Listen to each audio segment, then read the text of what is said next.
should observe the ancient ritual of traditional pre-fight donuts. Yeah! Fear does not exist in this dojo, does it? Am I the baddest mofo low down around this time? Shut up! Rick, not hit back. Silly Caucasian girl likes to play with samurai swords. You will all refer to me by the name Betty. I know Kung Fu. Thank you, Chuck Norris. I said I don't want trouble. Only an idiot can destroy a ninja. Defeat does not exist in this dojo, does it? No, Sensei! Now, who wants to go home? And who wants to go with me?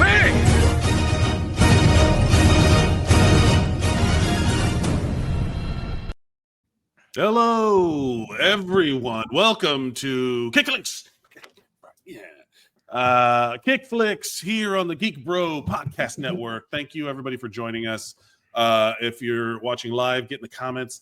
My name is Mike Mercadal. With me, as always, is Nery Saenz. I am for this episode. We're talking about the 2016 Zains. We're talking about the 2016 hit ? That got a sequel. I mean, it really took 9 years to get that sequel, but yeah, I got a sequel.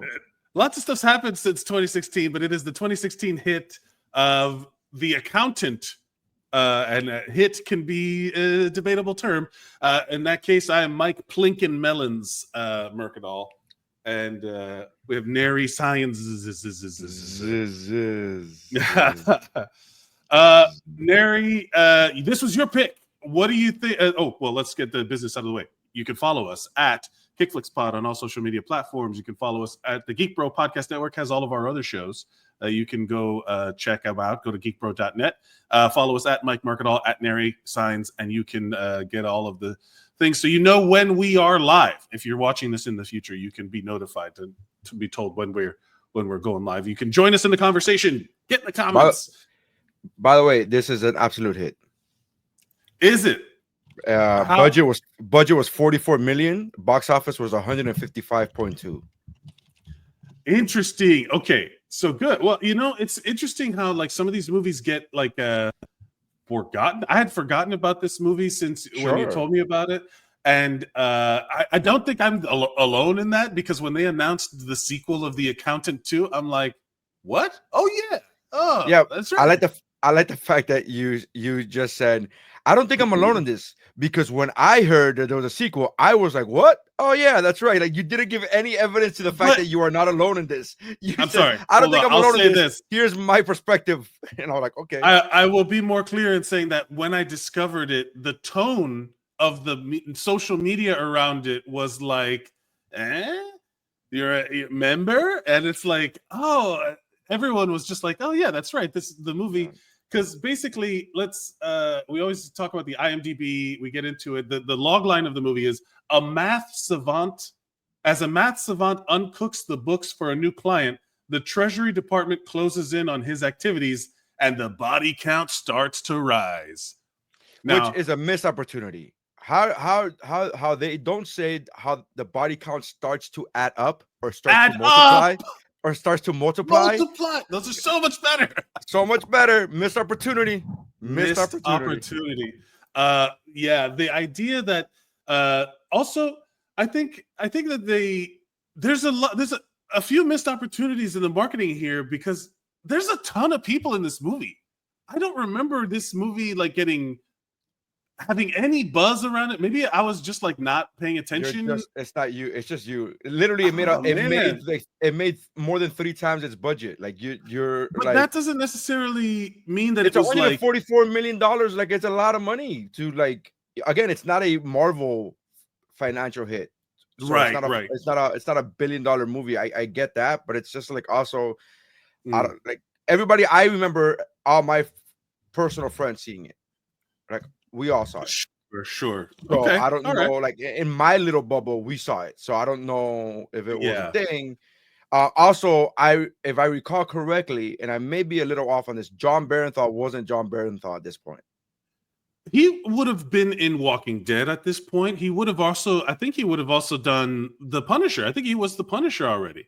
I don't think he was John Barenthal at this point. But he was, maybe not. But he was just, you know, maybe I'm wrong. Like I said, I gave a disclaimer. Maybe I'm wrong on this one because I remember watching this movie. In fact, I watched it in theaters, and I remember like not giving a flying fuck that John Barenthal came on the screen.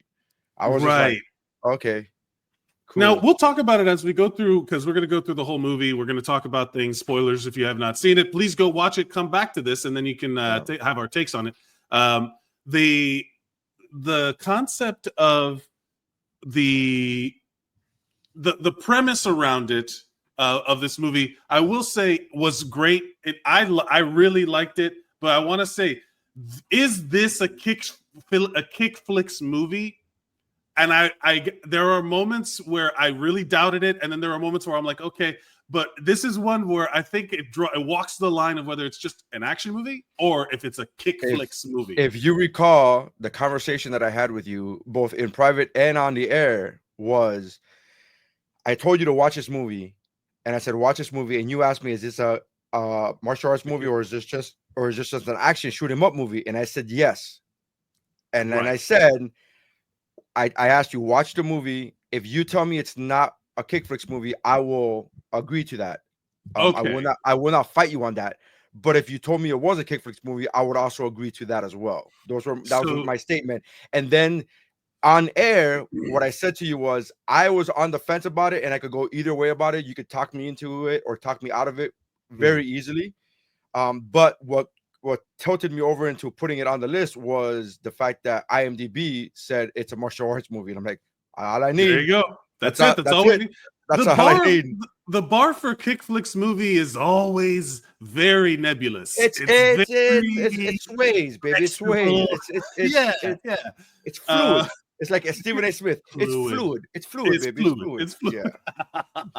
Yeah. With that said, if you have any suggestions for Kickflix movies that you feel fit the Kickflix banner, you can send everything to the email. You can send it to, or you could send it to Kickflix Pod, or send it to any of us, and we'll check it out. And we do take suggestions. We absolutely do take suggestions. Kickflixpod@gmail.com. Kickflixpod, spelled like it is below, and at gmail.com. And let's get into, so first we got to start with the parent's guide. We got to know what we're getting into. We got to know what your kids are watching. It's rated R for strong violence and language throughout. Accurate. And let's start. Sex and nudity. What do you think? No, none, right? None. This is not a movie about that sort of thing. No. Violence and gore. Severe. It is severely violent. Yeah. There is a lot of gunshots and shooting and blood and stuff. It's great. It's great. Yeah. Profanity. This one I noticed.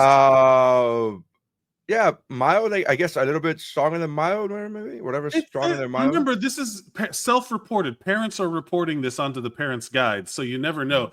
So, but it is moderate. It does say the word. That's what I would have said. Yeah, moderate. Yeah, moderate. Fuck is said 29 times, including some difficult to hear, and at 3 points is paired with mother. Someone really got. Again, the profanity receipts are always very funny with these things. They say, "Get a life." Bitches, who the fuck? Can you imagine being that person that like you're like so you have nothing else to do with your life that you're like, oh, I'm gonna count the F's and then go report it on IMDb? Like, Jesus, get a life. Don't. I love you. If whoever does this, you're the reason Wikipedia is as accurate as it is. You're the reason that we have these tools. I have not written one Amazon review in my life, but I rely on them so much. I commend everyone who does this. Amazon reviews I've written Amazon reviews, but that's not the same as counting. That's not the same as counting F words in a movie. That's bonkers. One is if you're a regular assassin. The other one is if you're an autistic assassin. One is if you're a regular reviewer. Amazon's for regular folks. IMDb is for the autism. Yeah. Bitches said once, including twice, paired with a son of a, which I love this. The pairings. Shit is said 10 times, including paired with bull once. Damn is said once. Hell is said 3 times. Ass is said twice. Goddamn is said 4 times. Prick is said once as an insult. You know, I don't like the fact that they didn't say damn is said 3 times paired with God. That's the way it should have said it. That's the way it should have said. Where's the line, reviewer? Where's the line, IMDb person? Alcohol, drugs, and smoking, we get a mild. It's a mild. There's some smoking. Frightening and intense scenes. I would say mild. It says moderate, but don't you think the shooting is? This is a conversation we get into all the time. It's like is like wanton violence frightening and intense? The intense scenes are the scenes of him coping with his which we will talk about. Anxiety. Yeah, the like loud rock music, self-soothing. The whole overstimulation. So that gets a moderate. Includes scenes of flashing lights and loud music as a man is in great distress. This scene may be difficult for some viewers, such as those with epilepsy. You know what? I hadn't thought about that. That is frightening and intense. And once again, it is rated R for strong violence and language throughout. All right, let's get into it. Let's start. What's your square up? What was your 60-second take, real quick, just before we get into it? I mean, I've seen this movie before, so this is my probably 4th time viewing this movie. I hadn't seen it maybe in 5 years, so it's been a while. But it was as great as I remember it, and I'm a big fan of this movie. I can't wait to see part 2. I'm in Italy right now, or I'm in Europe. Let me rephrase this. I'm in Europe right now, and every time I stop somewhere, I check the local theaters, and this movie has not been released in Europe yet. Neither has a bunch of other movies that I've been wanting to watch that have been coming out in the last couple of weeks. So I'm at the mercy of my geographical job location. So but I'm excited for part 2. John Baratheon seems to have a bigger role in part 2 from the ads that I'm seeing. So I'm excited for that. So I will say I had not seen this movie. This was one that I chalked up as like whatever. I'll watch it eventually, and I just have not, followed up.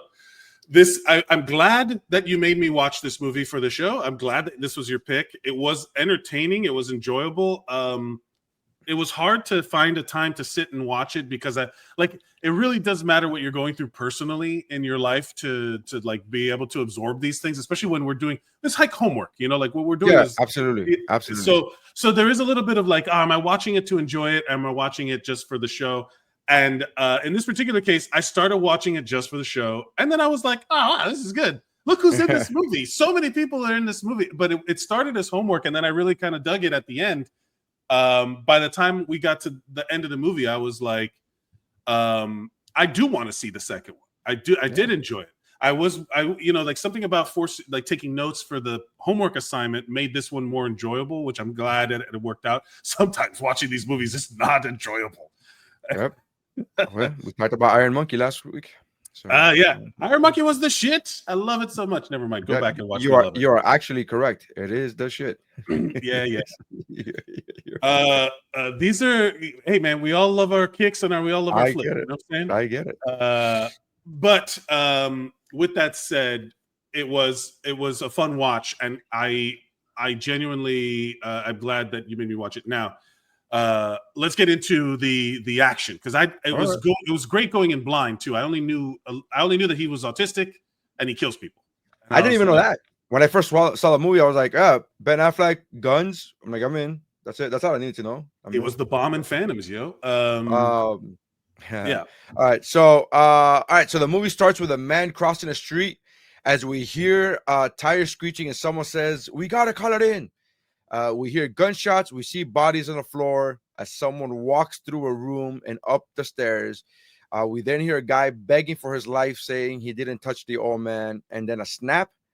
And then we hear a gun cocked back and then cut to a title screen, which I was like, wow, that's all right. Then we see the caption saying Harbor Neuroscience, New Hampshire, 1989. It's a room with kids. We meet a couple who is being talked to by a doctor who's describing his diagnosis for one of their two sons.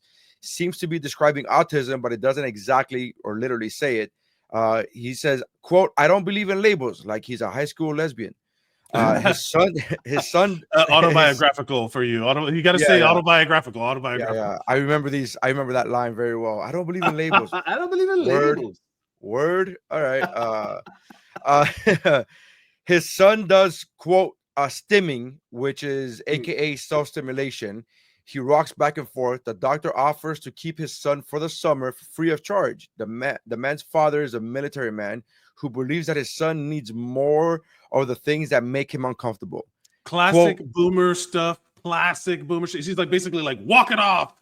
It's like I don't know if this walk is off walking the off. autism. I don't think this is walk it off. I think this is quite.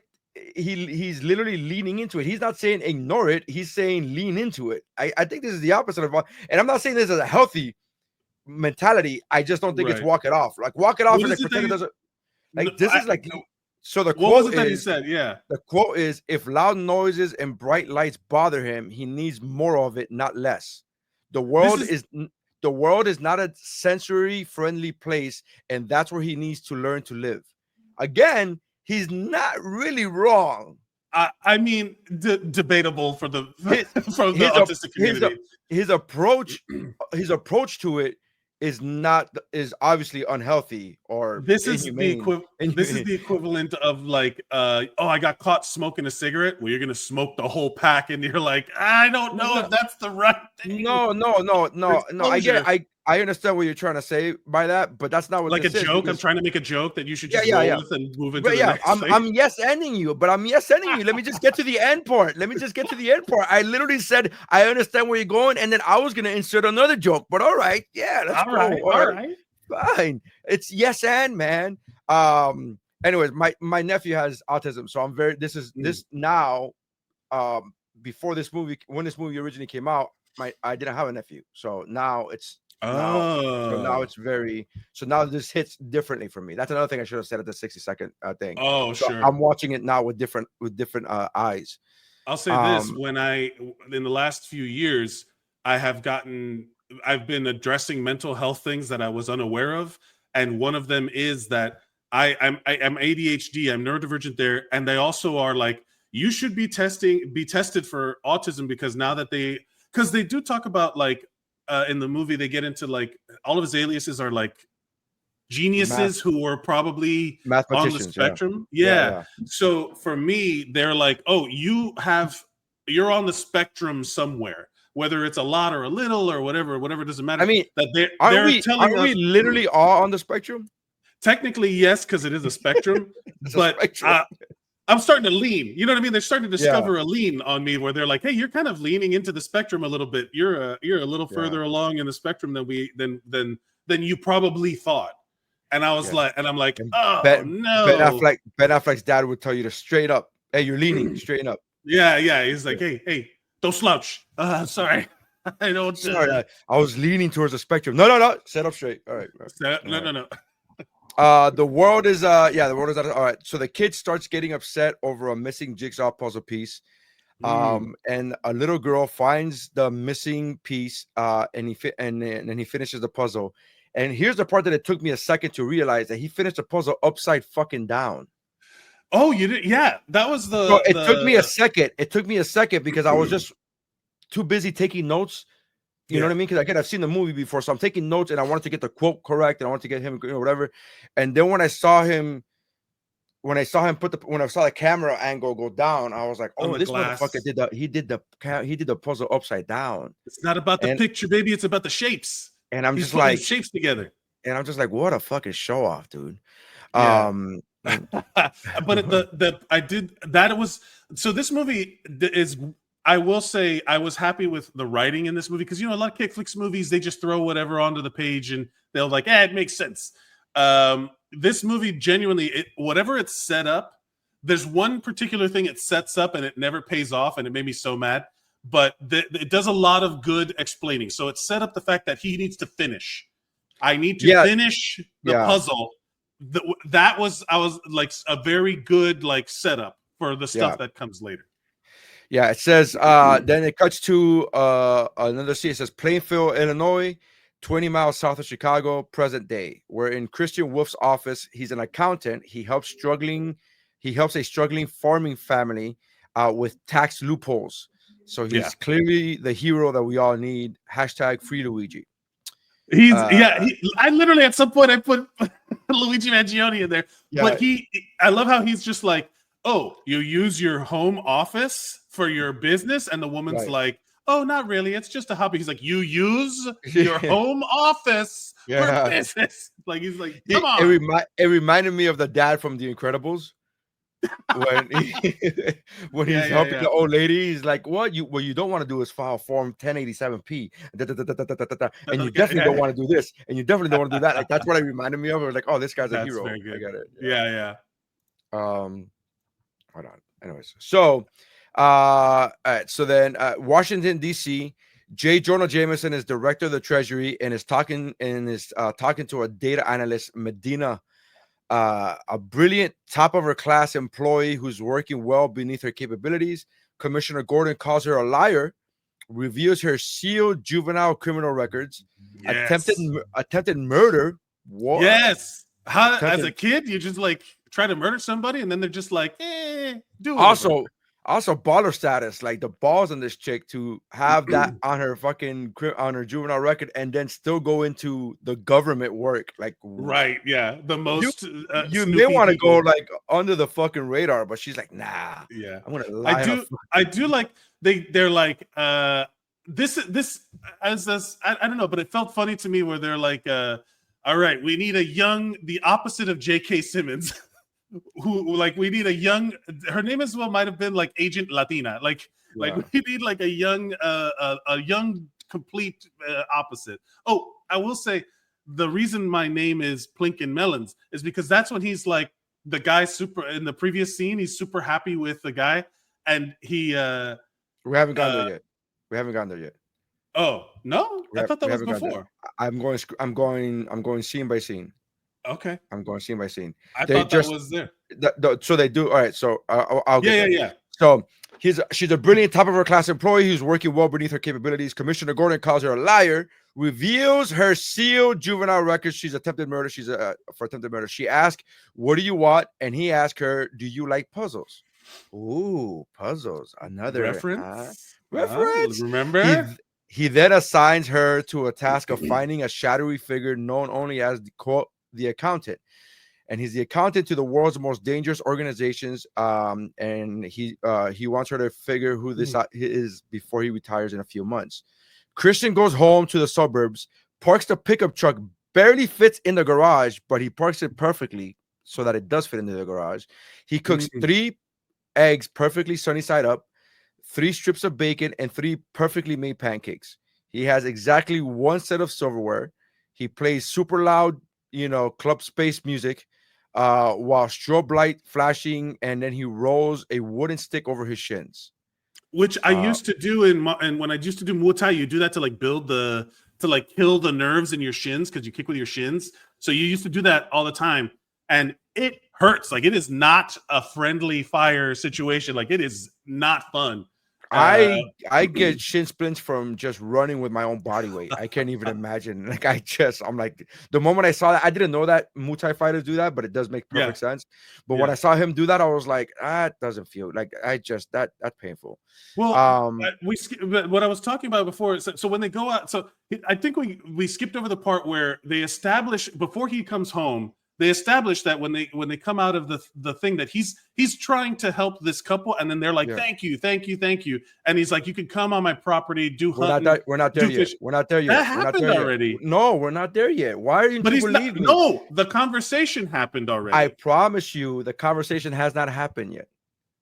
He was not home when he already had the conversation at the shop. So, all right.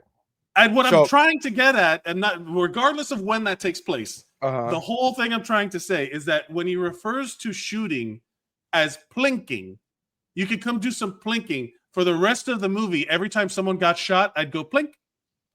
I just kept saying plink, plink. I didn't even notice that he said plinking. I love, bro. You understand how whimsical a word that is? For shooting, like blasting fucking melons. He just said shooting people's head open. I thought he said shooting. I thought he said I shoot. He does a little shoot. Yeah, you can come on my property and do a little plinking. And then I picked up. That's all I heard the whole time. maybe you know what I'm talking about. Like that was Yeah. I was like, what a delightful way to say I put a bullet through somebody's head because the whole time he's like, bah, bah, bah. I'm like, blink, blink, blink, blink, blink, blink. That's funny. I didn't even know this. He said plinking. All right. Yeah. Flashback. Christian flashbacks to him as a child having a loud tantrum while his dad argues with his mother, who is getting into a cab to leave the family. His dad calms him down by hugging him and having him repeat the Solomon Grundy nursery rhyme. Hey, Hilda. Hilda's in the chat. Present day, Christian takes the farmers up on their offer to use their farm for target practice. He places 3 melons about a mile out, and the farmer says, someone has seen too many Westerns. Christian takes all 3 out with 1 shot each. Christian and then they have the faces of the autism anger scale or like the emotional. Like they're every. These are all these little things, man. I'm telling you, there's so many like little details that are like when he's cooking and he uses like 3 pans. The first I was like, no, he's not. That's not autistic enough. And then he puts the faces on the melons. I'm like, oh, that's too autistic. Like there's like a scale of all of these things. And again, maybe I'm noticing all of these things because of my own neurodivergent stuff. Where I'm just like, I'm just like, hey, look at that. Hey, look at that over there. It's so funny because the moment you said, I noticed plinking, I was like, man, you are really leaning into this spectrum. You're leaning into the spectrum. I connected with this movie. I connected with the movie. I'm not. I will say this. I'm not going to go. First of all, I'm not a mathematician, and I also don't like guns. So your viewers don't need to worry about me becoming a super secret assassin / accountant. Guns are fun. Hilda says, "Are we watching movies?" Yes, we're talking about movies. We were talking about 2016's The Accountant. Christian goes into a public storage where he has a trailer full of valuables, tons of cash, paintings, etc. He lays down in flashbacks to his time in prison, which was I was like, what? Prison? We learned that he spent every night for 2 years with Frances, who taught him a PhD in, quote, black money. And I was like, I don't know if you can say that nowadays. I think I don't know. That might be racist. He's teaching him how to pick up on social cues, and they practice names and addresses of gangsters.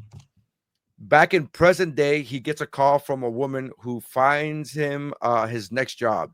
She wants him to take a, quote, legitimate client, no cartels, armed brokers, money launderers, or assassins. I like safe. I like you safe, the lady says. Christian takes the legitimate job with, quote, Living Robotics. That's the name of the company, where he wants to check the books of the company in the last 10 years. Check that. Make it 15 years. Turns out that he was referred to by a mathematical genius that called him, quote, nothing short of supernatural, which I thought was a really important line, because she says, the sister of the owner of the company says, you were recommended by so-and-so, who is a mathematical genius. And he said about you, he called you nothing short of supernatural. So if a mathematical genius is calling this guy supernatural, right, that's just like, okay, it's like, all right, we get it. I actually thought it was important because there are different levels of mathematical geniuses, right? Like there was a part of me that wanted one of his aliases to be Will Hunting. Interesting. That would have been on brand. It would have been like, get it. That's it.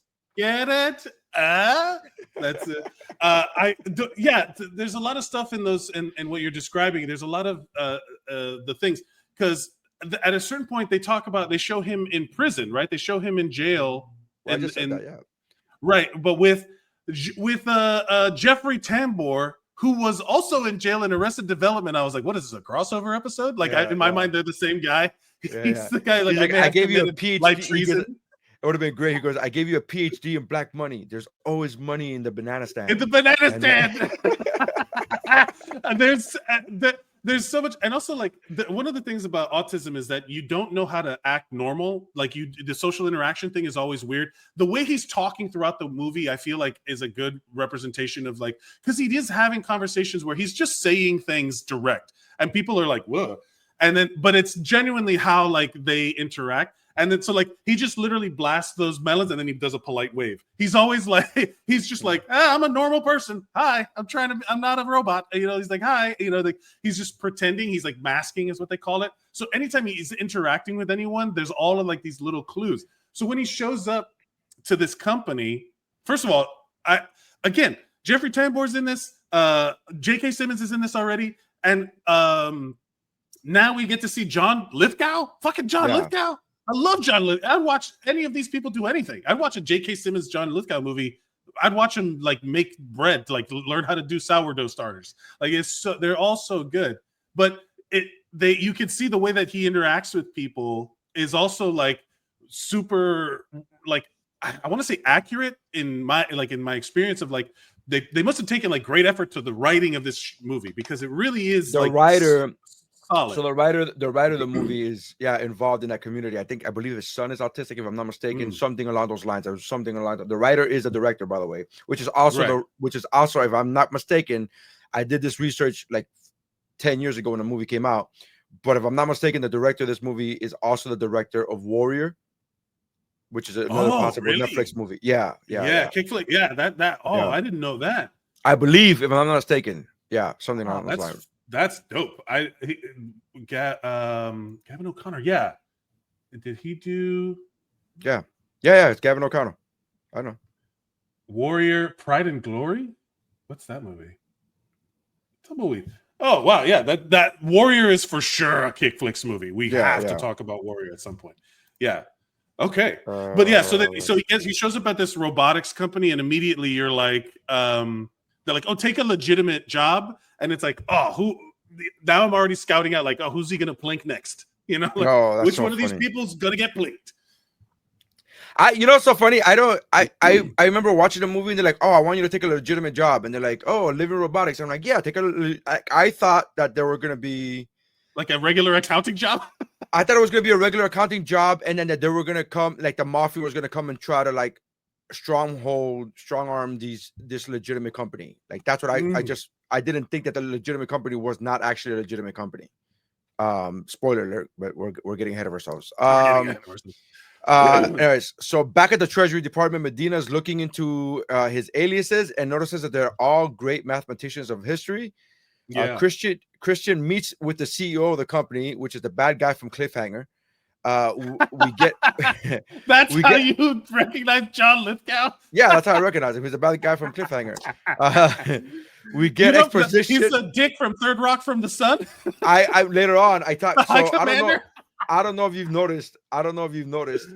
But when I was talking about J.K. Simmons, I called him J.J. Jonathan, Commissioner Gordon, J.J. Jameson. I just keep calling them all their previous things. Yeah, that's what I keep doing. That's so funny. So yeah, he's a bad guy from Cliffhanger. We get exposition on what his company does. Military contracts. We then go. He's like, oh, our company is 3 phases, but these first 2 are boring. The third one is where the story belongs. We then go to a car garage where a man in a fancy suit goes into his car by the passenger side because a car parked too close. Right after him, the Punisher gets in the car, and he says, "What the fuck do you? Who the fuck do you think you are? Do you know who I am?" And then Deputy Shane tells him that he's Simon Dewey, founder CEO of Dewey Capital, and then tells him that he's a part of a small, potent department of a private security force. And I'm like, wow, all right. He threatens to beat him up to stop and then tells him to stop the shady things that he's doing to lower the stock price of the company, that he has good, hardworking people working for them. Luigi Mangione, baby. This is another legitimate, yeah. And then back at the offices of Living Robotics, Bruce Wayne walks in, and excuse me, it's Becca from the Barton Bellas, and she's the one who found the missing money. Now, this is where I wrote in my notes, Jesus, there are a lot of people in this movie. It's like literally like. Did you get the Barnum Batum? Did you get that reference? Which that she found the stolen money? I said, excuse me, it's Becca from the Barton Bellas. She's the one that found the missing money. She invited him to lunch and then offers to help him, and he declines. Medina gets a call from the FBI, and they matched the face of a picture from a surveillance video in a 2006 New York City video. This is the first time in that video. This is the first time that I was like, some Kickflix material, because everything at this point, there's no hand to hand. You know what's so funny? You're right, but I was actually worried because I this moment didn't click in for me as far as Kickflix. The first quote Kickflix moment for me was much later, and then I was like, man, Mike, I wonder if Mike got this far. I wonder if Mike is like, this is not a Kickflix movie. I wonder, like, I was legitimately like, oh, I don't think Mike. There's the awkward interaction, because this is the stuff that I'm noticing, where like there's the awkward interaction between the dude from Phantoms and the girl from the Air Up There, that they it's like with a different music. This is a comedy. This whole movie is with slightly different soundtrack. So I looked up a review of the time when the movie came out, and there was like a negative review. It shat in the movie. It said that it had a good possibility, but they just went with action instead. And one of the reviews, I think it was for like the Post or something, I don't remember. It was a big review that said that they could have made this a very charming romantic comedy. It literally said that. They were like, they wanted, and it was like, and then as sexist as it sounds, the moment I read that line, I was like, oh, this is a woman saying this shit. And then it was. But also Mike was like, I wanted a romantic comedy. I wonder when Barry came out, because that show Barry is also about like an assassin trying to be. It's a great show, but the whole time, and this is like again, the little things I'm noticing is like, oh man, this is interesting in the context of like, if you change the music to certain movies, they're a different genre. Like you don't have to change anything else. You can just add like a boing, and it's like, or whatever. Because I was watching the whole Small Talk is like autistic kryptonite. That it's like the part where they're having the small talk, I was like, this is legitimately funny. It was genuinely like comedic if you just embrace the moment, because it was like the genuine like I don't know how to interact with. Also, do you think this movie would have worked better with I think of Anna Kendrick as young. So when I see her and Ben Affleck, I'm like, I don't know if I would have put those two together. And it was like, even my wife, as we were watching, it was like, I don't see them as having chemistry. Also, because the heights are like this, it was like, I wonder if a different actress would have been more. Yeah, but like, I think that's what they were going for. They were going for the awkward, you don't immediately see. You don't immediately see them as a couple, because he's not trying to be a couple. Right. He's not that, you know what I mean? He's not that. What, you don't think there was some romantic intent in the actions that he takes later on? Yes, later on. But again, when you're saying, but when you meet them, when you see them, you don't. As a filmmaker, and I'm not a filmmaker, but as a filmmaker, I would have purposely put them in a situation where physically you don't immediately think, oh, they're gonna hook up, because that's not what you thought when you first saw them. Right. And now I just thought that cute. He's like cute girl, and he's like, I can't. My brain. I don't think he was doing. I think he was doing like the small talk. Get me the fuck out of here. I don't like this small talk bullshit. Fair. Like that's how I took it. I didn't take it as, oh my god, it's a cute girl. I took it as a like, get the fuck out of my space. I have math to get to, and you're stopping me from getting to that math. Like, please, I have do not stand between me and math. There are math. It's I don't eat donuts. Give me the fucking shut up. I don't fucking care about donuts. Get me the fuck out of here. He's like, get out of my space. You're like, Jesus Christ, guy. I guess then Anna Kendrick is the perfect person to do that, because she is kind of She's super bubbly. She's like the opposite of bubbly. Him. Yeah, she's super bubbly. She's like the opposite of him, and then he's like, "You are really fucking bothering me." And like, if it would, I know it's not this, but if it's socially acceptable, I think I would have liked to have seen him pick her physically up and then move her, just. Or she's just like, and just okay. No, sorry, you were in the way of my math. I'm like, oh, during these scenes that you mentioned, so like. Ben Affleck gets his own Goodwill Hunting dry erase bullshit moment. Yeah. The CCTV, they do the classic enhance. Well, we haven't gotten there enhance. yet. We haven't gotten there. Yeah. But I'm prepping. Oh, yeah, and then there's all nonstop nerd flirting. Is this is like a combination of scenes going on that was very funny to me. It was so funny. They explain during the CC closed circuit TV from the 2006 New York City thing. They explain how he killed 7 mob guys with their own weapons and killed Anthony Little Tony Paisano, which is the most Italian name of all time. Yeah. And I'm assuming if that guy's not in the mob, something's wrong. But by the way, I literally had to write down. I'm assuming that the name Christopher Parmesan was taken. I don't know what the fuck. Why you could have just come up with like Anthony Little Tony Paisano. I was like, Jesus Christ, man. My name is Alfredo Fatucci Falcone or whatever. Like, yeah. My name is Johnny Little Mafia Mobhead. And like, oh my God, sweet God, Jesus. Pony the Little Mobster, Pacatelli. Yeah. So Holden McNeil, which is Affleck, is having lunch outside. I know it. Got it. Yeah, is having his lunch outside, and Becca won't shut the fuck up and leave him alone. I literally wrote this down.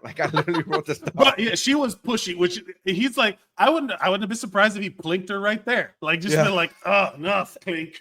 And then he just shrugs his shoulders like, what? She was talking so much. I was like, I don't know. I could not deal. Becca won't shut the fuck up and leave him alone. Puts her foot in her mouth about his pocket protectors and dogs playing poker paintings. I like dogs playing poker because they wouldn't be playing poker because they're dogs. Yeah, they're dogs. Fucking great. I'm telling you, it's good. Pretty solid written movie. It was good. We get a mathematician montage, mathematics montage. It's as exciting as a mathematician montage could possibly be. It's as good as it gets. It's montage. I mean, there's no better way to make a mathematician. He's beautiful minding. He's doing all kinds of stuff.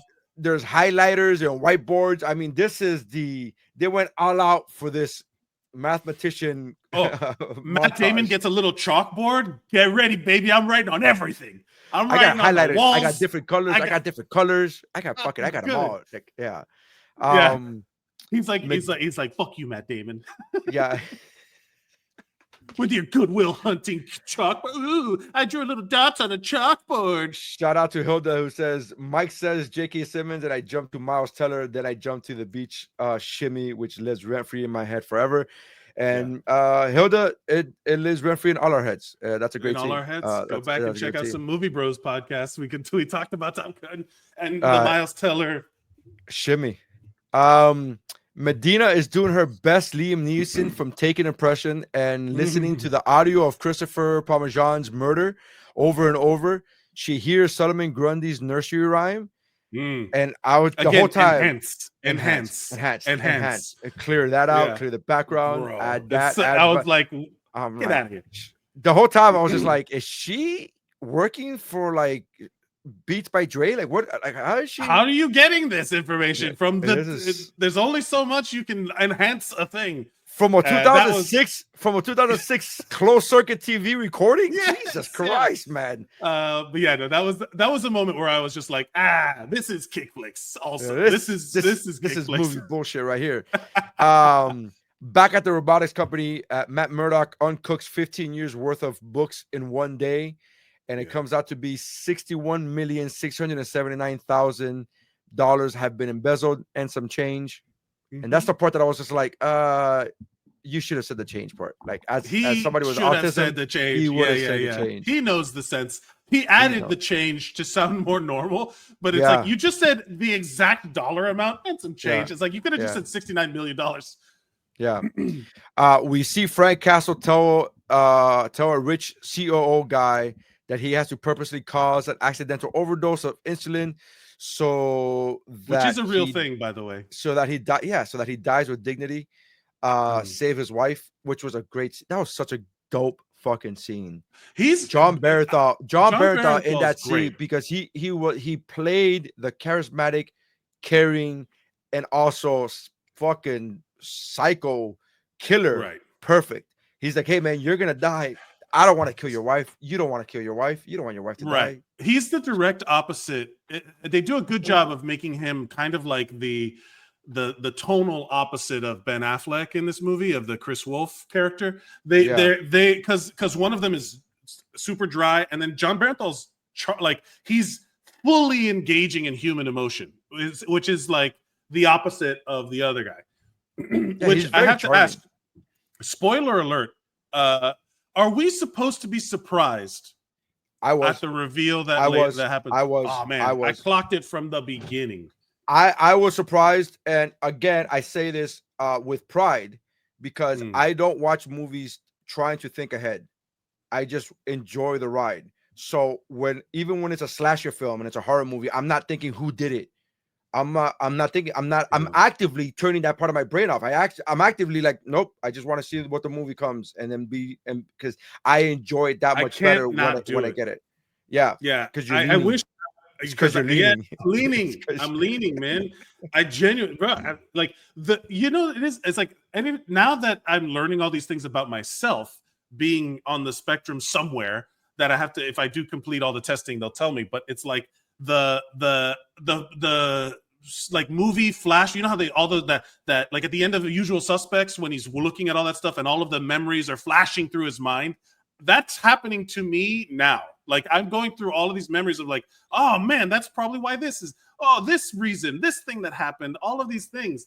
And then I'm like, oh wow. And I'm thinking back to every movie I'm watching, and I'm like, oh, that's that guy. That's the killer. And then it's gotten to the point with my wife that I don't say anything because is this the guy from that thing? Oh, he's the killer. Because I don't want to ruin it for her.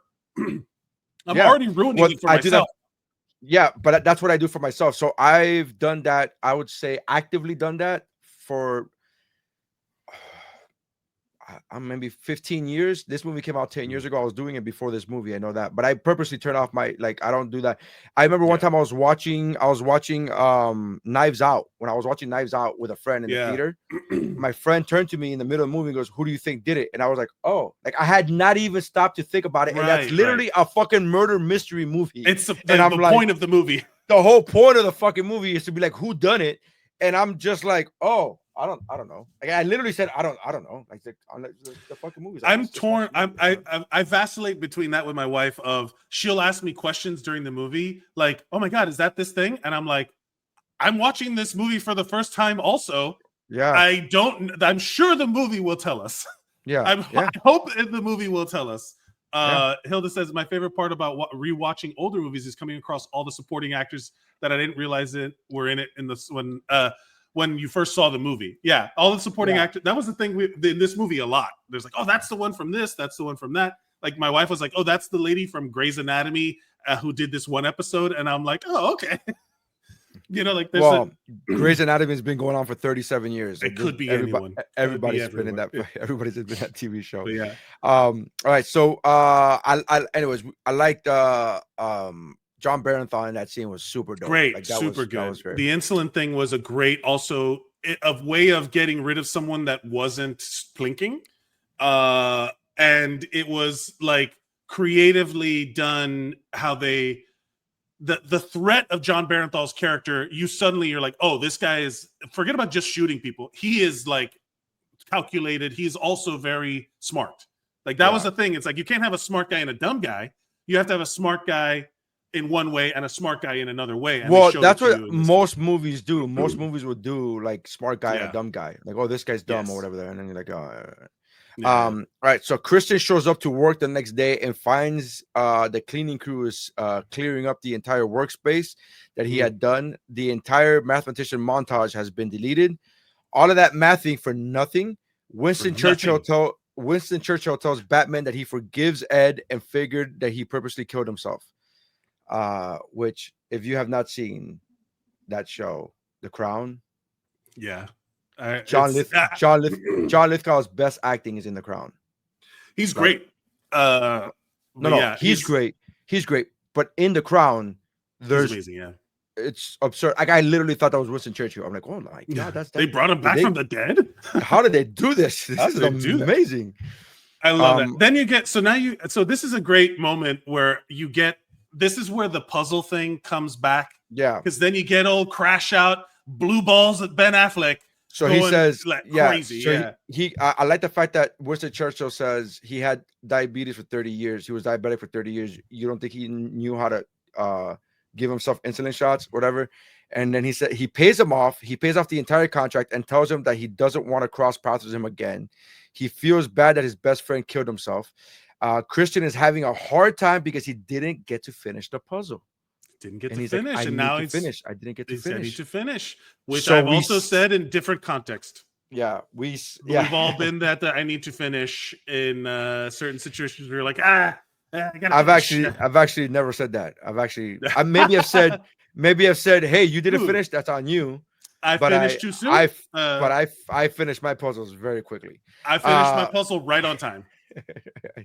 We see him be out of sync. He can't park the car correctly. He beats himself with a wooden stick, breaks the wooden stick, throws his medication, and then that leads to a flashback, which I thought was very. See, this is so cool. So this scene of him being out of sync, not parking the car correctly, right. Like I thought was super cool because earlier when they show him parking the car, you don't realize it's for a reason. It's setting up the fact that it's showing him do everything perfect.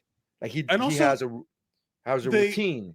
Yeah, the routine is perfect, and also the fact that I remember when I started watching, because I'm picking up on the clues of the autism thing, because see how they present it, because that's one thing I did know about the movie going in, is that he was autistic and that it was presented very well. People were like, this is a very good kind of representation. And when I'm like, why would he be driving this big ass truck? That feels like and then they show the trailer later, and I'm like, this movie it's very good, like at setting something up. I mean, he literally tells you, he literally tells this chick, Becca, he's like, hey, this is I could hook it up and be gone. And if I see the heat coming around the corner, I could be gone and everything. So I'm laughing because he didn't say the phrase "he coming around the corner." It makes me laugh. It just makes. But me the laugh. idea. Right. So then there's this moment of like, are we getting to the flashback montage? Yeah, right now. It's right now. This is some Kickflix shit too. Yeah. So right now, yeah. So there's a flashback to his childhood where his dad is watching as an Asian man teaches him and his brother to fight full contact. His dad is, quote, tapping into the aggression, which is like the most. One of the reviewers called his dad sadistic, and I'm like, I don't know about sadistic, but I don't know about sadistic, but also I don't not know about sadistic. I don't not know about what does sadistic mean? We all know what it means, but just tell us your definition. I wouldn't say I wouldn't have called his dad sadistic, but somebody else called his dad sadistic, and I was like, I will take it. Deriving pleasure from inflicting pain, suffering, or humiliation on others. I know what sadistic means. I don't believe his dad was sadistic, but his dad was teetering that line where it's like, I don't think he's getting pleasure out of it. I don't think he's getting pleasure out of it. That's the definition pleasure of sadistic. That's the definition of sadistic is you're getting pleasure out of it. But also, his dad is with the mindset of like, this is for his own good. I'm like, okay, right. Not the greatest dad in the world. yeah. He's not gonna win any awards. You know what I'm saying? He's not gonna win. But also, he did raise two guys at the top of their profession, so they're successful. They're undeniably successful. I will say this is the part where I started paying attention. I was like, okay, this is Kickflix shit.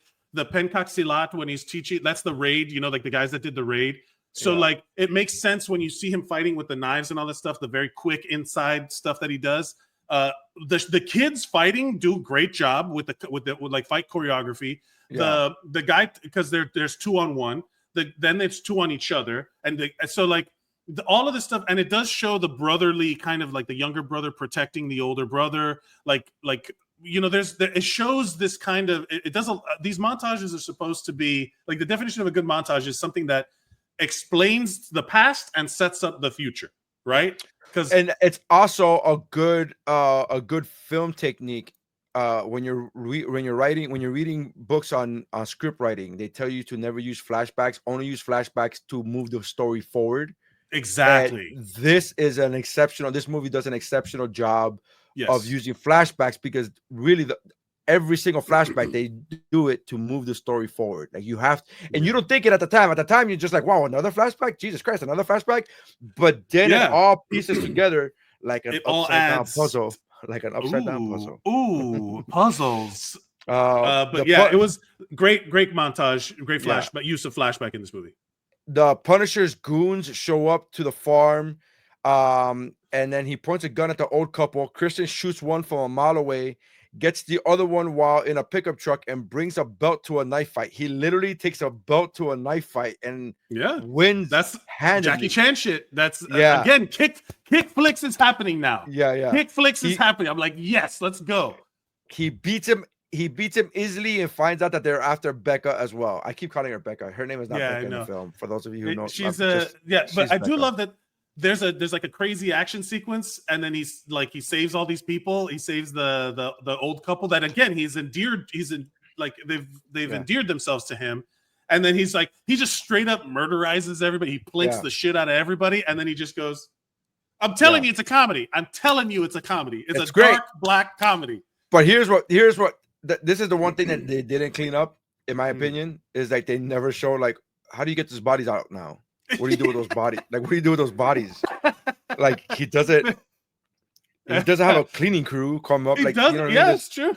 He's not John Wick with his gold coins. Like, hey, go get rid of these things. Even worse, later on when John Bernthal gets a call and he goes, "What do you mean he killed them? Like he's an accountant. I sent two of them." So that means that somebody else showed up to the house to verify that they've been killed. And see the Well, so the now we're getting into like the building of action. There's the whole thing of like now he's got to go save the girl, which I do think this is when he saves the girl there, he's either for the girl to be this is where I thought the flirting was happening earlier, because there is like a love interest. Immediately I went romantic with it, because at this stage it's either if the girl is the problem, the way they wrote it, he's either not autistic enough or he's too autistic. There has to be a definition of what the goal there for him was. And I did think there was a little lost. He's just like, this girl's nice to me. And I'm like, I wonder what the transition here was. I still don't see him. Like, so he goes, right. So he takes her, he gets there just in time, and she defends herself admirably, but is overpowered. And then Christian takes out 4 guys with a combo of hand-to-hand and gun combination. Kata. And so this is when I saw this part, I still didn't think that he had romantic feelings for her. I thought that he had a high moral compass, and she's an innocent. That is a good point. Yes, so the way I saw it is because he literally is told the girl was like, "Here are your new identities. Get out of there." And he's like, "They're gonna go after this chick." And then she was like, "That's not your problem." And he's like, "She had nothing to do. Like she had nothing to do with it. It's like she had like nothing to do with it." So that's where I immediately thought he just has a high moral compass. And then when you later find out about John Bernthal, and you find out and you see John Barrington's high moral compass, like, hey, he's not saying he didn't do that. He didn't threaten that guy in the parking garage because, hey, they're losing money. He's like, hey, these are good, hardworking people that own stock. Right. So they made it a point to be like, these are people with high moral compass, and they're basically Luigi's. Like they are the Luigi's of this movie. They're trying to be Luigi's. So when he went to go save Becca, I still didn't think romantic. Now it does get there. We will get to the point where he has romantic feelings for her. But to me, at this moment, he's not there yet. I thought, the whole exchange in the apartment was a great action sequence in terms of like, because again, this is Kickflix. I'm trying to think of the action sequence. Giving any action needs stakes, like when they in Taken, they have his daughter, so all of the shit that he does is like, like that's the motivation. Here, the motivation where he runs for the girl, I wanted it to be more like obvious why, but that justice thing is good. I didn't think about that. The fact that he has like this innate sense of like right and wrong that he's going to use his skills for. Also, at a certain point, the bad guy kicks the door in the middle. Just as a tip to all of you Kickflix viewers, you never kick the middle of the door. You kick above or below the doorknob. So you don't kick through the door and get stuck like that guy did with his leg through the door. Just little Kickflix tips for you. You don't kick through the middle of a door. Also, this was my favorite scene, I think, of the movie. I really enjoyed the the planning that went into like killing her and like taking her and like, oh, we could have used a smaller box, like all of that. And then that was kind of a funny joke. It was, right? And he's like, oh, she looked bigger in the picture. And I really like I really like the way she defended herself for like not, they didn't make her look like a badass, but they didn't make her look like a punk either. Right? And she took the lid off the toilet. She took the lid off the toilet. But that's my favorite. Like, oh yes, because you at that moment you use whatever is available to you. Right. And I told my wife. I tell my wife all the time, if there's ever a time that you never stop being a problem for whoever's doing any, like, do not let them do what they think they want to do to you. So if you resist with whatever you got at hand, and she grabbed that toilet tank and the lid and just went, kabong on the guy. Again, she's not helpless. And that was I thought that was also very well or realistic, like in the presentation. Yeah.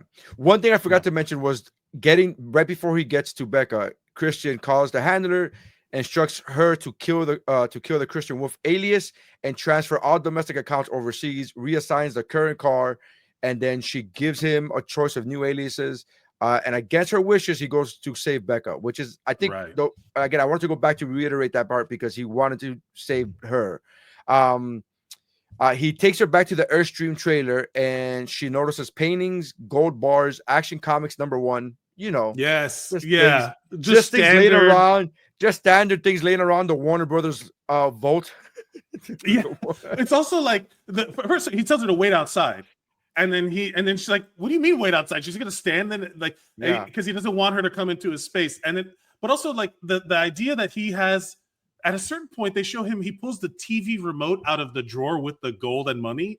And I'm like, why do you keep your TV remote there? It was literally just to show us the things in the drawers. Or he just likes to have everything in his place. Everything in their place, 100%. Place for everything. Yeah. But also, at this point, they introduce, or they had already introduced in the background, but they really address that he's getting fine art. Like he has a Jackson Pollock above his bed, and he has the I forget the other artist, but like a famous painting that is there. All these things are worth like money, and the whole time I was like, why do people? How do people know art? You know what I mean? Like so, like does the average person know? No, but she went to art school. That's what she went. That's the conversation is that what they had. Say? They had the conversation during lunch when she asked him why is, I missed that. She said, "Why is your thermos dented?" And he said, "Oh, it's just old." That conversation when she made fun of his pocket protector, she talked about that she went to art school and then she ended up doing accounting because her dad did accounting. So she just basically settled. I can't believe I missed that. Yeah, they talked about that. And also, he tells her to wait outside. You just watched him murk a bunch of like killers. Like you just watched this guy plink the shit out of people and destroy a bunch of bad guys. I'm doing what that guy says, right? Like he says, "Wait here, wait here." Oh, I don't understand. But you're also not a yappy woman. So, I'm also leaning. You're also leaning. I'm also leaning. So I'm doing what I'm told. Do what I'm told. She's flipping out. I like the fact that she's flipping out at him not flipping out. She's like, why aren't you flipping out? Like, why are you so good at this? She literally says, why are you so good at this? And then they have an origins exposition where we learn that Christian's dad was an officer in the army and he was a psychological operations officer. Like that's the worst dad to have. Literally a psyops dad. A psyops dad having a kid with autism is just God's payback, I guess. I don't know what the fuck. I mean, but it is a trauma dump like moment. And again, this is also Kickflix shit. When the hero reveals his vulnerable side, every Van Damme movie has this. I mean, I literally called it orange exposition. Like this is like this is the orange story. Orange. Yeah. He had him train with a number of specialists throughout his childhood so that he doesn't get taken advantage of. And I thought that was a very important line. My dad didn't want me to get taken advantage of. And I think, and I'm not saying that I agree with the methods his dad had, but I think that's worthy. No, I think the message is that you mentioning. fully support all of the tactics Psyop's dad had for his Yeah, autistic you son. just You fully support all of the sadism. You got you it. have bootstraps. You pick yourself up from them. Exactly. You, Yeah. you have your support it. Nery Saenz at Nery Saenz. at Nery Saenz. And but I thought it was very important to mention, like, his dad didn't want him to get taken advantage of, and it's like, oh, so you may have gone about it the wrong way or not the greatest of ways, but you did have good intentions behind it. And say what you will about his dad, he didn't leave. And it's usually the dad that leaves, right? It's usually the dad that's like, I can't take this, I'm not strong enough, blah blah blah, whatever. I'm a pussy, but I'm gonna go start a new family. And this time it was the mom. That I would want to see that. I would want, if we always talk about like what we like, we're getting a sequel to this movie. I would want a dad origin story of this movie, like set in like the Vietnam era or something. Yeah. Where he's like you see the young him turn into like a crazy person. I do not want redemption for him. I don't want to. I hate when they we're in a lot of our current situations in the world because we made too many movies where they turn the bad guy into the good guy and give a reason why, like, he's not bad. He's just this bad thing happened to him. And he's no, some people, you got to show them as bad guys. I would love to see the villain origin story of this movie where you see him become a straight up villain and it's just him being villainous. I would watch that movie.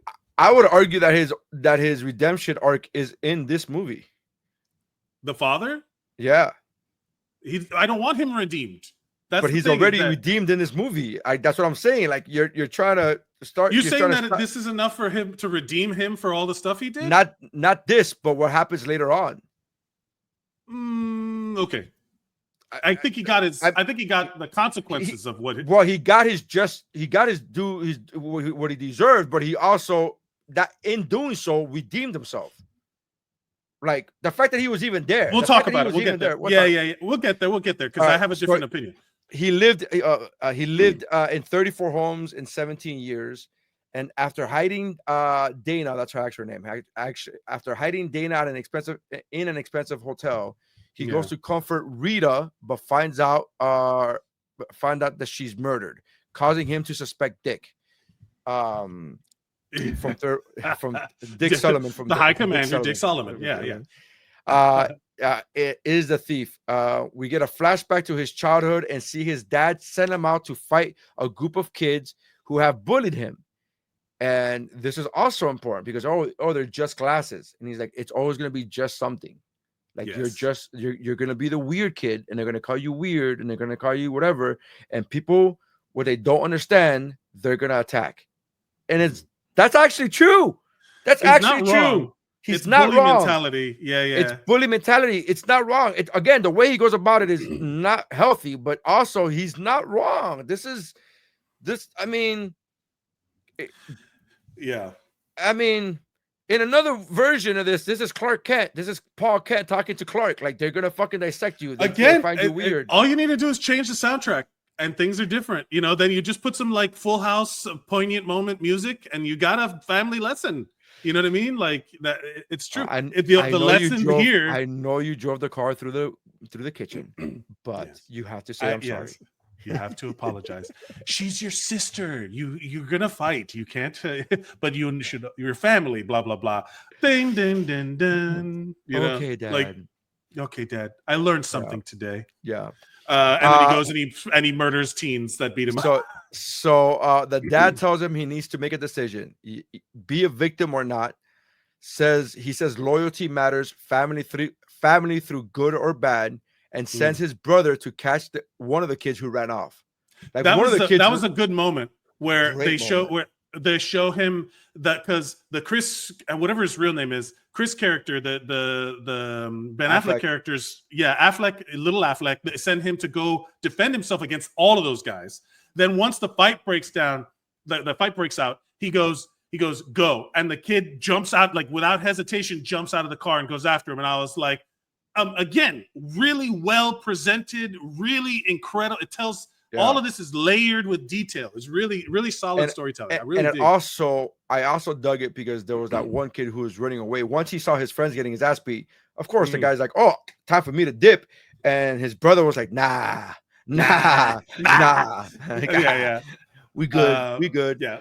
You know what? Yeah, I'm gonna change my pick of favorite scene to this scene. This is my favorite scene. The kids fighting is my favorite scene because that dad had that conversation with him, and I thought that was a good conversation and had a good action movie, good action sequence. Great. It was a Kickflix scene. Kickflix moment. Yeah, absolutely. Yeah. He quietly leaves Becca because he hears his dad's voice say that you're, quote, different. Sooner or later, different scares people.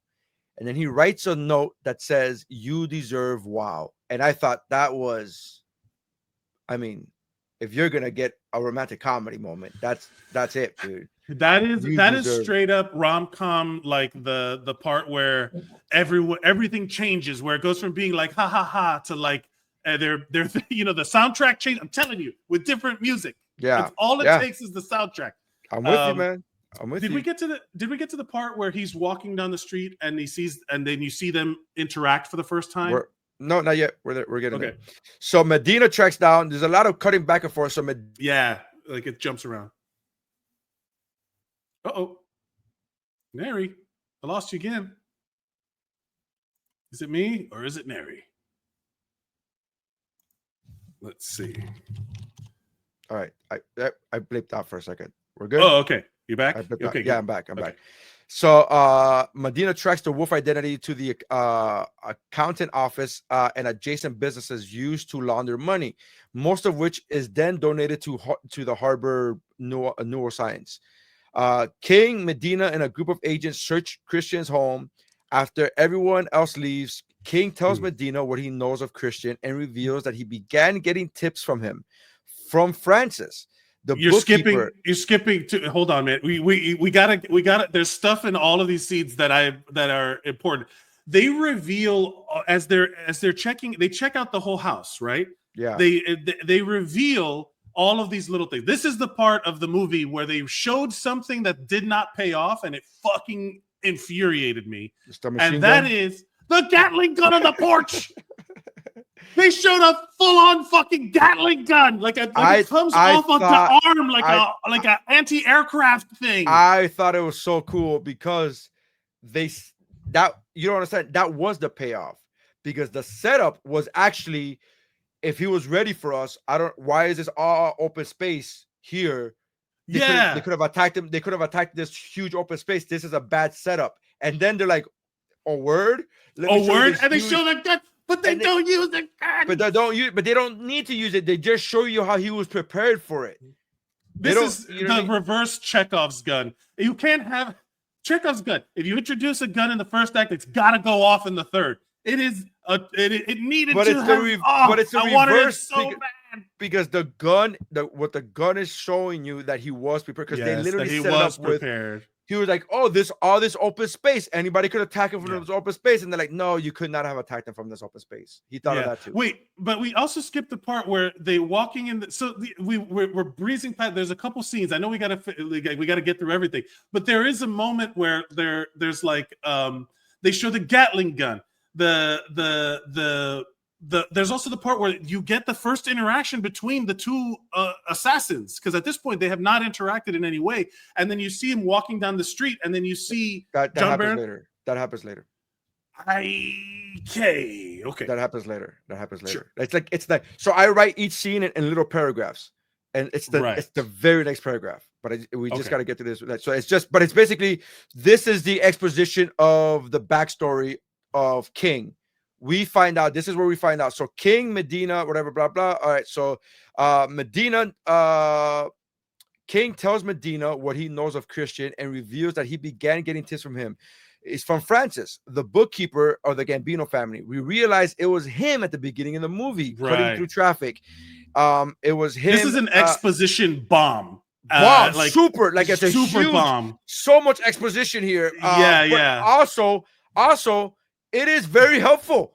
It's relevant. It's actually relevant. Yes. It's not like overly done. It's not like, yeah, we get it. You're the bad guy. It's not. It's just like, oh shit, this also connects to the fucking story. This moves the story forward. There's a part in this exchange that I thought was hilarious, where they're showing the whole thing of how he becomes this super agent, and it's because he has the gun to the back of his head, and he's like, "Stop, please, I have kids," and then he's like, "Grown."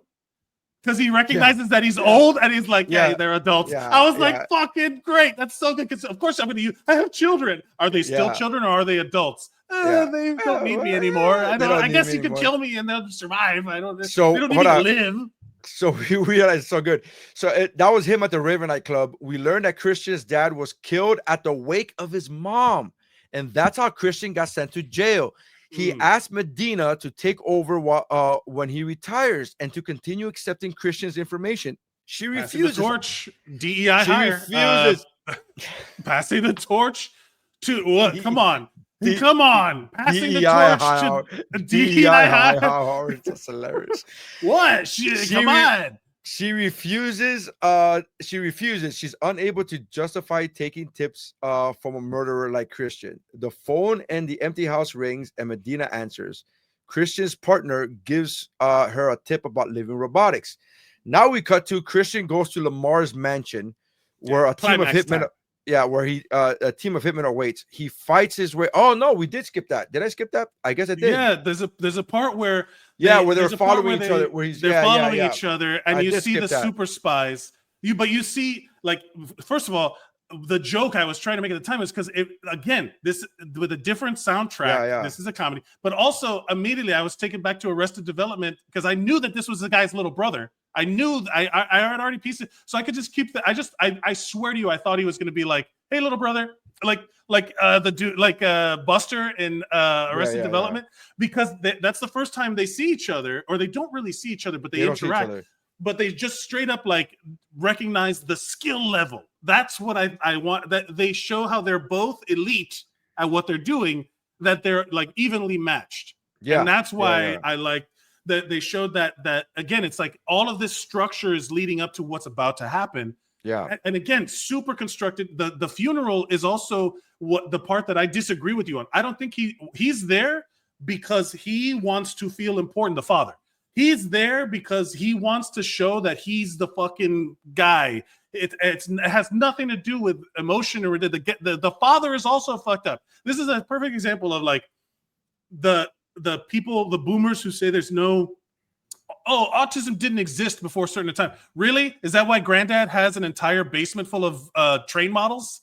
Really? Is that why you have a chair that you get really mad if somebody else sits in? All of these are things that exist. And this is the scene that I think shows that the father also is crazy, like has mental... I'm sure that I'm not disagreeing with. It's not redemption. It's not redemption. To me, it's redemption because to me, he still loved his wife, and he went there because he went to the funeral not to rub it in his face. He didn't even argue with anybody. He loved that wife. I think he did love. I think he did love his wife. He just loved his kids more. I think he just loved his kids more. I don't think he had love. That's the part that I'm saying. I think it was all use. Like how are people of use to me? How are people? Oh, defend yourself. All these people. It's functional. I think he lacks emotion, which is. This is why I disagree. This is how I disagree with that, because he hugged his kid when his kid was having a meltdown while the mom was leaving. And it wasn't a purpose, and it wasn't a how is this kid gonna? What is this kid gonna do for me? He's not. He's taking care of two kids. He's literally. He could have. When the neuroscience place, when Harvard neuroscience said, leave them with me for free for the summer, he's like, you're not taking my fucking kids. He could have left this kid there and be like, it's your problem. I don't think I would be curious, because again, like any movie, you take with it what you bring. As a non-parent, maybe I'm seeing something that you as a parent are seeing differently, but that's, I guess, the point. But it's also like, to me, I don't think either one of us are wrong. I don't think either one of us are right. I think it's literally a movie is art, and art is up for interpretation. You could see with it what you want. That's the way I saw this. I saw that he wasn't even starting problems. He just went there to go see his wife. It's his wife's new family that wanted him out. And he was like, I'm not leaving. This is my fucking wife. He's a psyops specialist. And that was where I'm like, he would know that this is going to cause a problem. He shows up in full uniform with his kid in full uniform. Yeah.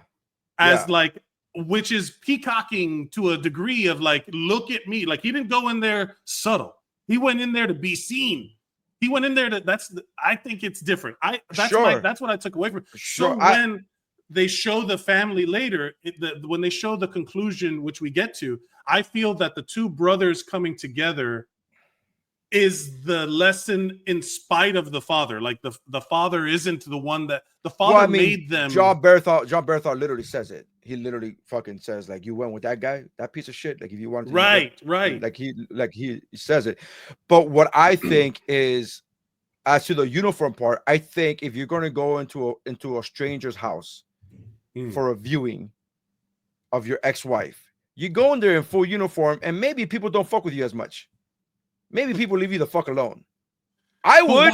Why would you start trouble? Like, but that's not starting. He didn't start trouble. He literally just went to the casket. It's not like he was his presence. Come on. Again, I'm not viewing it that way. I'm viewing it as like he's paying his respects to the woman that he still loves in some which way, shape, or form. I think that's a little bit of Nery sneaking into the interpretation. I think you love your kids, you love your wife. I think it's a lot. I think it's a lot. You're a good family man. I think it's a lot of Mike sneaking in, going like, he's starting trouble. And like, okay. I mean, again, I don't think either one of us are wrong, but we're not right either. I don't think either. Well, it's just, all of this to say that there is this huge like bomb of information that you receive right before the climax, which adds this again really well structured, because we wouldn't be engaged this much if it was not good.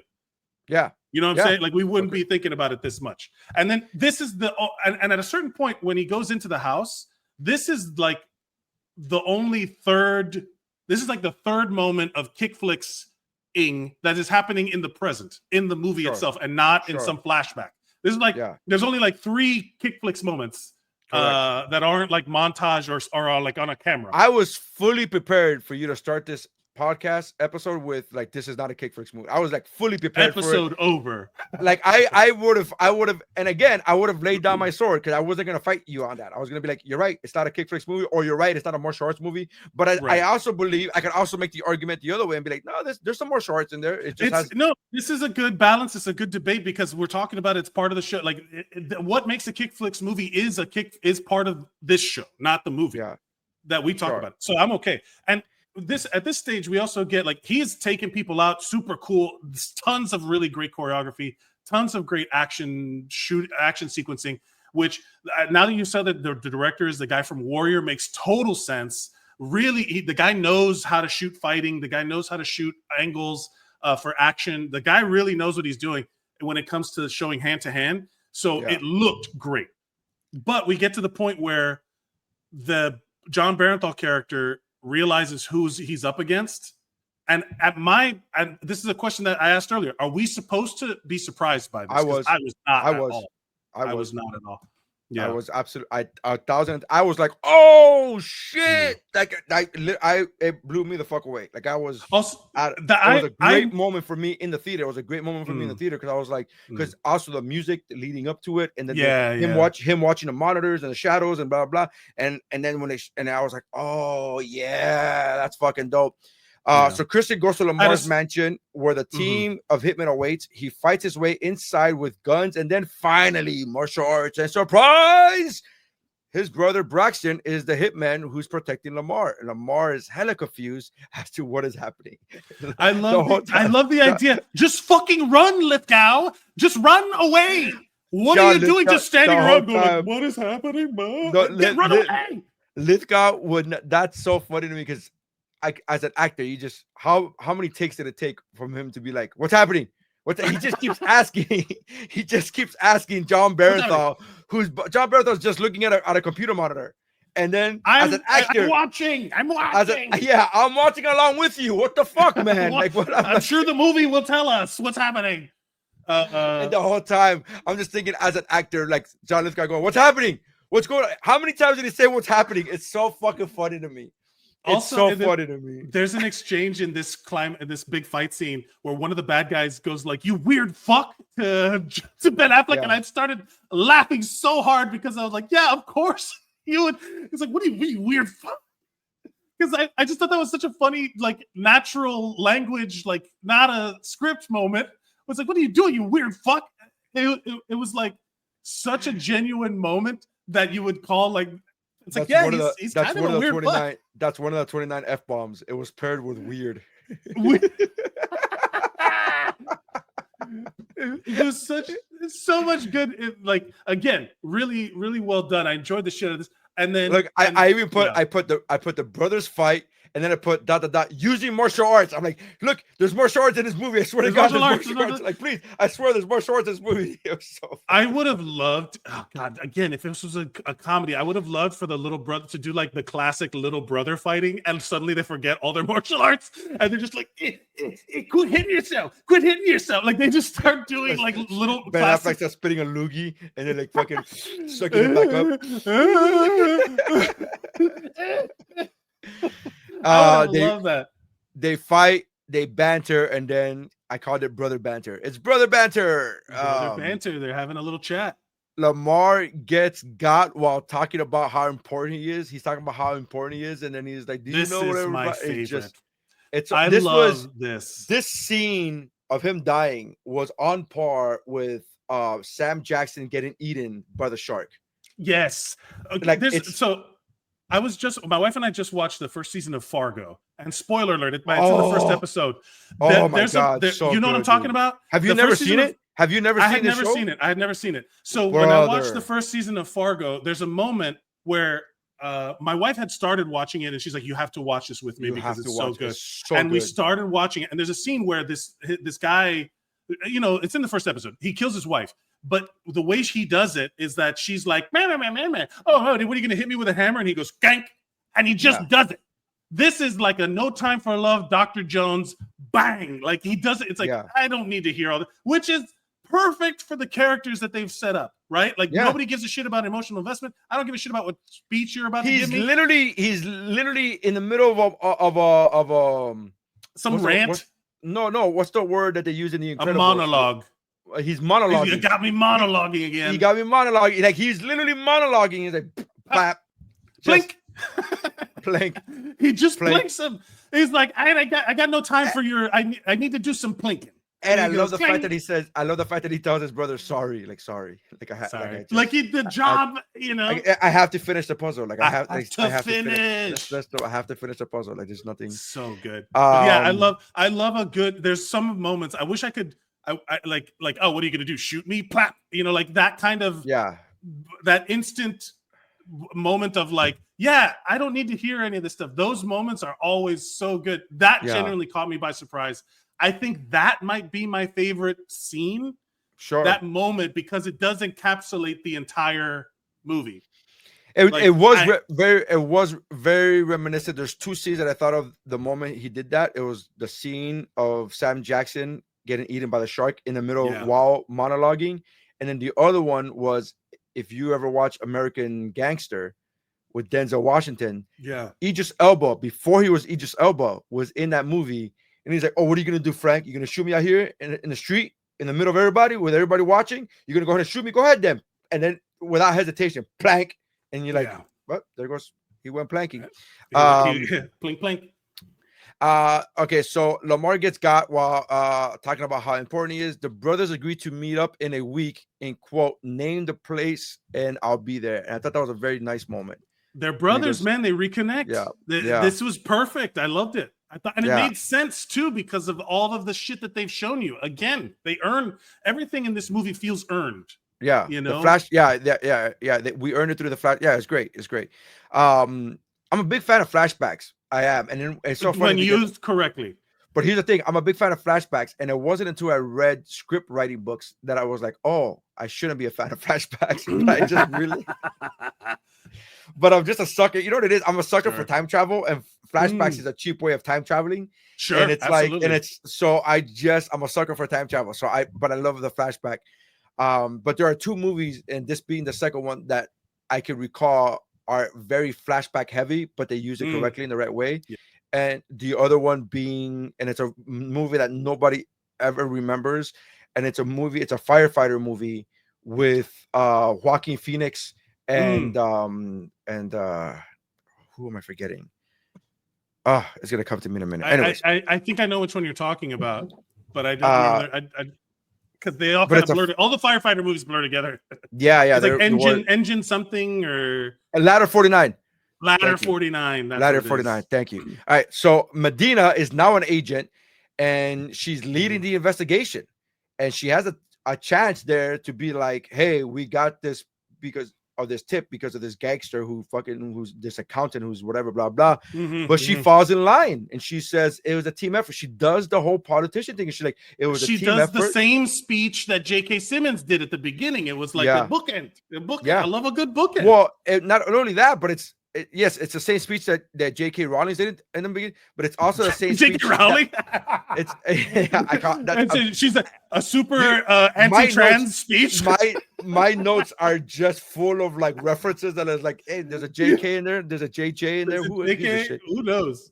No, but he gives the speech that he gave at the beginning. Yeah. Not only that, but it's also the same speech that every fucking cop politician gives at every press conference. It's very by the numbers. It's very like passing the torch.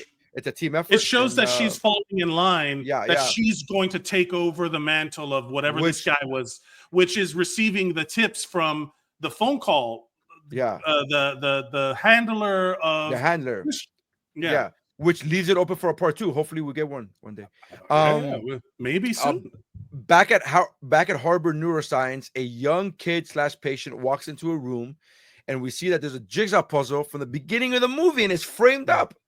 Surprise! The girl from the beginning is Justine, which is the founder's daughter, and she's Christian's handler. And that reveal was great. That I loved. I did not guess that one. I did not guess that one. I didn't guess it. I mean, I'm dumb. I didn't guess any of these, so I don't lean. I do love them. I loved that. I also, it makes me think, is the guy that runs that place involved in some way? Because he bought his daughter the computer. He didn't buy the computer. I'm imagining him as the like they're walking the family's walking their autistic kid through the house, and he's like, we'll make a killer out of him yet. We train him up good here at this neuroscience study place. Oh, the Harbor Neuroscience is the red room. It's that's why I was like, oh, this is that. Is the guy in on it? Why is this? No, he's not in on it. He said he can hack NASA with that computer. Yeah, but he said that they get donations, and some donators are bigger than others, are better than others, are more generous. So you think Christian? Of course, Christian got her that computer. No. That's what I thought. No. He did, because it says that he said that at a certain point they reveal in the money part where she's talking to the IRS guy. Agent Medina's talking to the IRS guy that clearly wants to fuck her, but then she's like, "I'll give you a promotion," and he's like, "Right, yeah, that too." They reveal that someone's been donating a ton of money. One of the companies has been donating a ton of money to that place. Yeah, it took me a second. Only at the end did I realize that that's where he was donating to. But the thing is that guy who runs that place he's got to be in on it, right? Like. He's not. I don't think he's in on the murders. I don't think he's in on the murders. I don't think he's in on the forensic accounting of criminals. Yeah, I don't think he's on the warlords and arms brokers. I don't know, but it was a great reveal. That was great. I really did enjoy it. And then Becca gets the Pollock delivered to her, and it's covered. Very cool. The cover is the dogs playing poker. Yeah, which I found such a great full circle moment. I thought it would have been sweet if it had just been the dogs playing poker. Like he just bought the original version of that to give her. And then she's like, rips the painting. And I was like, wait, that's a present from the money. It's worth money. And then part of me was also like, the intrusive thought of like, rip the real one too. Fuck it. Like just start ripping, like just rip the Pollock, destroy. Well, I wanted to destroy something beautiful, Fight Club style. And this is where because he was offered at one point, his handler was like, I'm able to move the Pollock if you're able to move the Pollock if you want to. And he's like, no. Yeah. He never, which again, as a character, as a choice, right? Yeah. This guy is autistic. His whole brain is based upon puzzles and fixing puzzles and da-da-da-da-da-da. And his favorite painting is the Pollock, which has no rhyme or reason to it. Like there's so much like clutter and everything is like in the Pollock, but he finds it so soothing. Yeah, the mess loves that. Yeah, it's he's Aziz Ansari in Parks and Recreation when he's like hires the art students. He's like, I've been looking at it for 5 hours. It's so beautiful. He's like, I don't know. He's like, why do you like it? He's like, I don't know. I've been looking. this needs more triangles. This needs more triangles. No, do it again. And he's like, do it again. Make me feel trash. something. This is trash. Oh man. But yeah, I will say this. So going over the movie, I would say that this is a debatable Kickflix movie where it could fall on either side. It's got more action than it does martial arts, but the martial arts is presented very well because I now that you say that it's the director from Warrior, great point. Now with that said, the idea of favorite scenes, my favorite scene is not a martial arts scene in this movie. It's a toss-up between John Lithgow just getting plinked and the reveal of the girl at the end, because those were genuinely surprising. The movie itself is great. I really like it.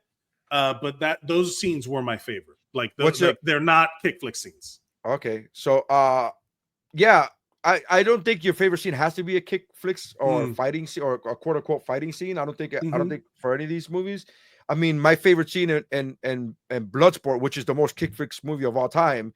But my favorite scene is him meditating by doing the splits. So that's you just like seeing Van Damme do splits. Yeah, I mean, because I'm human. Like, what the fuck? Anyways, so yeah, I get that. I'm also and I know I talked to you. I messaged you this in private weeks ago, and you never replied. So I kind of took that as the answer. But I'm down for doing movies on here that are action as well, that are not necessarily fighting movies or martial arts movies, but that we can find movies. The Kickflix moments in them. Yeah. I think that's okay. I'm okay with it. I'm not again. And same thing I said about this movie. If you said no, I'll be like, okay, like I'm not gonna fight anybody. I'm not gonna argue for it. But I just like talking about action movies, and it's like, and I find it weird if I had a Kickflix martial arts movie podcast and then I did another action movie podcast. It's just like. Yeah, we gotta figure out a way to keep it under the Kickflix banner. Okay, but I like the idea of, is this a Kickflix movie? We can present it to the court. Like that to me is also a way. Like, what are the Kickflix moments in it? If it's not a straight up Kickflix movie. Sure. There's what are your ratings? You want to give it a rating? Yeah. I think this is a man. I don't know if we're doing points, but this is a 4.5 plinks to the melon. I think it's great. This is a great movie as a Kickflix movie. Remember what I told you before? Remember when I told you, oh, you should watch it to let me know if it qualifies, and then I said, regardless, even if it doesn't qualify, you should watch it because the movie's awesome. Like I was just like, I was very adamant. I was very adamant. I was like, you should watch this movie regardless if it's a Kickflix movie. Watch it for yourself because this movie is fucking awesome. Like I love this movie. The movie itself is fantastic. It's definitely 4.5 out of. I'll do it this way. It's not a perfect movie, but it is great. So 4.5 is a movie. 4 plinks to the melon. Because as a Kickflix movie, but it is like you said, 100% great movie if you just want to watch a fun movie in the context of Kickflix. 4 plinks. So you're saying 4.5 plinks? 4.5. 4. Yeah. So 4 plinks to the melons, and then 1 to the kneecap. Like is this? One survivable plink on the side. 4 plinks to the dome, and then 1 survivable plink. You know what? I'll match you. I'll go 4.5 out of 5 dogs playing with poker paintings. I'll go with that. 4.5 out of 5. Really good. So all of this is a solid recommendation. I think everyone should go watch it. Now, moving on to our next pick. I would like to present the trailer for my pick because I have not actually seen it, but I saw the trailer and I'm like, this is a Kickflix ass movie and we have to watch it. Sure. So we're just going to watch the trailer real quick. So let's see here. Let me know if you can hear it. This is a movie called By the Sword from 1991 starring Eric Roberts, Kickflix icon. Here we go. Can you hear it? Or it's not playing anything. Yeah, I can hear it. Yeah.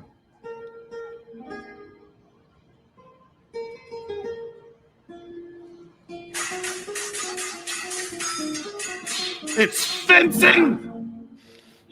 I admire best. Not this September. This is 1991. Yeah, this is. The Spanish guitar is.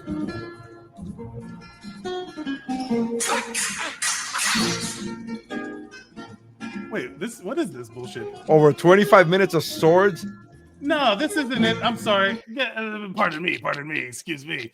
Then where's the trailer? I love that. That was great. No, that was better than the trailer. I'll give that. Yeah. 25 minutes of fencing. No, we got it. We're going to go watch. So the next thing that we got to go review. It's available on Amazon Prime. It has like legit people in it. Hold on a second. Legit people in it. Not just yes. Not just Julia Roberts' brother. Right? Yeah. And look, Eric Roberts in the dark, swinging a sword, shirtless. When you go into competition, you carry three things: your mask, your sword, and my reputation. Do them all justice. Where cunning means more than strength. Use your brain against his passion. Precision means more than power. You were a good fencer once. When'd you quit? There was no one left to beat. 1, 2, 3, 4. It will transform these students into champions. Come on! It's about being the best. A locker room. The fence with the most wins and the fewest losses is the champion and will be my representative at the Nationals. You're real good with the sword. How about your hand? It will change these friends So you admit, there's an attraction here between us. into lovers. You offered a promise. Oh no! Wow, this. But you think too much about other people. It will turn these strangers The story about your father isn't right. into enemies. It was a game to him. And the one moment when it wasn't a game, he lost. You admire the man who killed your father. I admire best. If you are who I think you are, and this is the fight you always wanted. Now is the time of triumph. The age of romance. And the moment of truth. F. Mary Abraham, Eric Roberts. By the sword. Tell me this is not the most kick flick ass movie in the world. I mean, hey come man, on! I have no idea. I had no idea that fencing was a martial art. But okay. Okay. It's so good. Just the trailer alone, I was like, bro, we have to do this movie. It's available on Amazon Prime and free with ads on the Roku channel. Is the thread daddy issues? Is that the thread? Love interest, daddy issues, old But there's rivals? no love interest in the accountant. So where's the thread going from the accountant? There's a love interest. It gives the the thread is the respecting the best because the father was sadistically training the children. Now you got Eric Roberts sadistically training these fucking fencers. Fencing. I did learn this during the last Olympics that fencing is the only Olympic sport, not the only, but one of the very few Olympic sports where there's no weight class. You fight who you fight. You fight who you fight. Like there is no weight class. Like if you are 300 pounds, if you could be a good fencer, you could fight. You could fence somebody who's going to be 180 pounds, and you're like, oh. Imagine LeBron James with his gigantic reach. I would be like, why are there not more basketball / fencers? But you know what I mean? Like, but I look. Oh, you want me to draw a line? Well, I mean, the line is father. The line is father issues. Is daddy? The line is absolutely daddy issues for sure. Daddy issues. Yeah. But I haven't seen the movies, so I haven't seen the movie, so I can't. I can only go by what is in the trailer, and there's clearly daddy issues because they bring up the guy's dad 14 times. So the guy you respect, the man who killed your father, and it's like I respect the best. It's like damn, okay. But yeah, daddy issues for sure. We're just gonna keep the daddy issue theme going. Sure. But I saw that trailer and I'm like, we have to talk about it. We have to watch this movie. I look forward to watching Eric Roberts, Kickflix what do we call them? The Kickflix champions, or so, like iconic Kickflix actor represented in so many movies. Is he? Best of the best. He's in a bunch of those like kind of like that era of movie that Kickflix movies live in. There's, I guess maybe I'm thinking Best of the Best, and there's like a couple other ones, but Best of the Best is like the iconic, like where he's like, bleh, bleh. Yeah. Pop it. No, Yeah. Tommy, coach, he's gonna kill him, coach. He's gonna kill him, coach. He's the best, man, and I want to watch him fight with swords. And F. Murray Abraham is like a legit actor. I want to see him in this movie. And like James Earl Jones was in Best of the Best. Like technically speaking, so is Eric Roberts is actually a legit actor as well. He's actually a legit actor as well. So he's good. He's good. But yeah, that's isn't it weird? Isn't it weird that he's like, if you're Eric Roberts, you're like, oh wow, I'm a really good actor, and you're like, yeah, cool. Can I get your sister's autograph? But yeah, I definitely am looking forward to that one. I want to hear I want to do all our thoughts. And tune in for our next episode when we'll be covering By the Sword, 1991, available on Amazon Prime and available for streaming. Mike would be doing the plot for this one. I will be doing the plot for that one, and I'm gonna be. It says free with ads on the Roku channel, which I think you could just get the app and whatever, watch it there. But it's also available on Amazon Prime Video. Yeah, definitely gonna enjoy that. Thank you everybody for watching The Accountant with us. We recommend it. It's a great movie with strong Kickflix elements throughout. You can follow us. If you're watching in the future, please consider liking, sharing, and subscribing to our channel so you will be notified when we go live. And you can get in the comments like Hilda did. We're gonna post the movie that we're watching for the next episode on social media so that you can watch it and then come and join us live. And if not, just watch us in the future in recording and send us your comments at KickFlixPod on all social media platforms and at Mike Mercadal, at Nery Saenz. Is there anything else, Nery, that you would like to promote? No, that's it. Next week is the show at the Improv, May 7th at the Miami Improv. Tickets available at MiamiImprov.com. And it's going to be a show with me and Luis Diaz, and looking forward to it. So check it out. All right. Thank you, everybody, for watching. And Kickflix! Put your... Yeah.